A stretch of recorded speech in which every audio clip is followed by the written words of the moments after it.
Château-Rocher se situe au nord-ouest du département du Puy-de-Dôme, dans le pays des Combrailles. Véritable nid d'aigle, il domine à plus de 150 mètres la vallée de la Sioule. Château-Rocher est l'une des 12 forteresses qui protégeaient la vallée de la Sioule pendant toute l'époque médiévale. Il a été construit entre le XIe et le XVe siècle par les Chauvigny-de-Blot, l'une des plus puissantes familles de la région.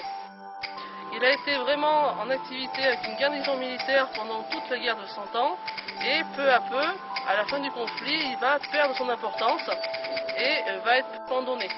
Il a été occupé de manière sporadique jusqu'à la fin du XVIIIe siècle, puisque l'on a une description où il est encore debout aux alentours de 1780 avec ses toitures, son mobilier, ses vitraux du XIIIe siècle.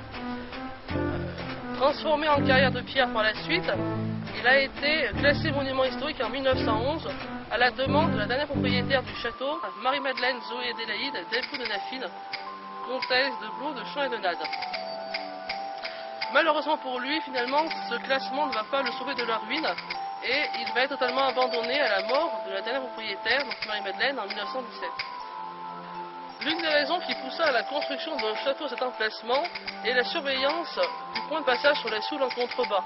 À l'heure actuelle, le pont de Menat, pont du XIIIe siècle, est encore visible au bas du château. La renaissance de Château-Rocher s'est effectuée en 1964, où étrangement c'est une bande de Parisiens qui a découvert ce site entièrement recouvert par la végétation et qui a décidé de fonder l'association Château-Rocher. Derrière, il y a eu une adhésion à l'association Rempart, ce qui a permis d'attaquer des travaux de restauration avec notamment des chantiers de jeunes bénévoles. Et en parallèle, sur cette période-là, l'activité culturelle s'est développée avec culture et patrimoine, la mise en place de visites guidées à cette période-là, mais également des sons et lumières qui vont avoir lieu pendant toutes les années 70. Dans les années 80 puis 90, le relais va être pris toujours au sein de la même association, de l'association Château-Rocher, par une équipe qui a décidé de mettre en place une fête médiévale qui a perduré jusqu'au milieu des années 2000.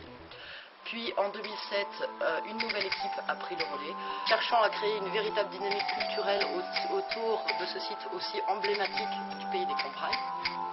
Cette dynamique culturelle passe par la remise en place de visites guidées, la mise en place pour la saison 2009-2010 de visites au flambeau pendant la période estivale et également la recherche d'une véritable politique de développement culturel.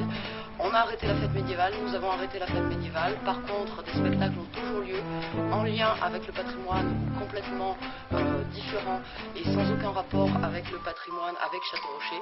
Par contre, effectivement, en général, les troupes contactées, qu'elles soient de théâtre, de musique ou d'art du spectacle vivant, eh bien, s'approprient en général et systématiquement ce lieu parce qu'il est attachant et qu'il mérite qu'on s'y attache.